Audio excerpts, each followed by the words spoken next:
Okay, so for someone who is starting a business, right? They're starting their brand, they've made some products. At what point should they invest in the packaging that you are talking about? Because I work with a lot of entrepreneurs that may, print, hand print, or get them printed somewhere and just buy some bottles and fill their product like that. From your perspective, or from your expertise, excuse me, at what point should they be reaching out to someone like you to get their packaging done? Great question at the beginning of development of the product. Even if it's just an idea, understanding packaging and speaking with experts such as myself and my team is important to execute at the beginning. Reason being is because, number one, we have to understand, what does your brand represent? What is your values? What is your ethos? How does it align? How is it going to resonate with your end consumer? Two, depend upon which market you are going to be launching that product in. So if it's Amazon, if it's in a retail, big box store, DTC, through your e-commerce site, etc., those different things have different packaging requirements. So we need to capture those things up front so it can be inclusive in your strategic plan, which a lot of product-based businesses don't think about strategic plans at all. But if you're not doing it, you need to have a strategic plan for product-based businesses. I don't care what it is. She said it. I've been saying it forever and ever and ever, but y'all heard it from somebody else today, okay? You need to have a strategic plan. Yes, you need to, because how are you going to know what the end goal is going to be if you don't have a plan? And then knowing how to execute it.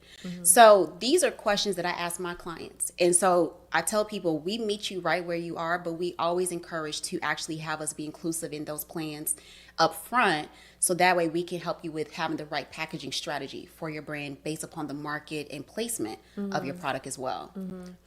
So this is making me go back to a time when I was working for L'Oreal, and I worked in the DMI, which was the product development, essentially. DMI stands for something for French. Yep. Something in French. I don't remember. But one of the things, and this is probably why I hate the product development stage of like products.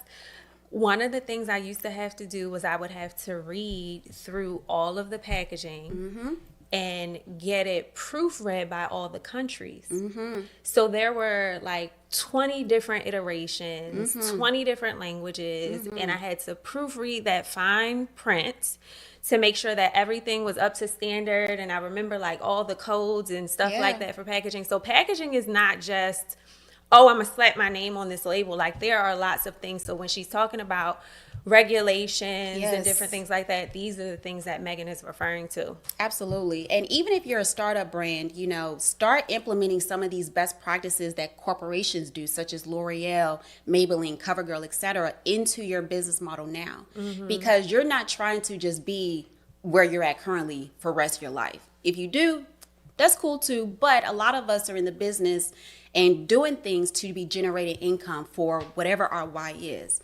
So start incorporating a lot of these best practices now into your business. So I don't care if you're launching with 50 pieces, you still need to be thinking about how your product is going to be compliant. So if you are ready to pitch to Sephora or go into Target for founders, which the application recently closed, or an accelerator program, you are already having those things captured appropriately and it's compliant. So when you go and pitch, you don't have to possibly go back to redesign and be updated and spending more money and extending your lead times for products being created. So it's a whole strategy behind it. But yes, packaging is more than just putting a label on a bottle or just putting your logo on a subscription box or anything like that. It's a lot of things that are required to think about to execute it, to then have the product be available to the consumer in the market.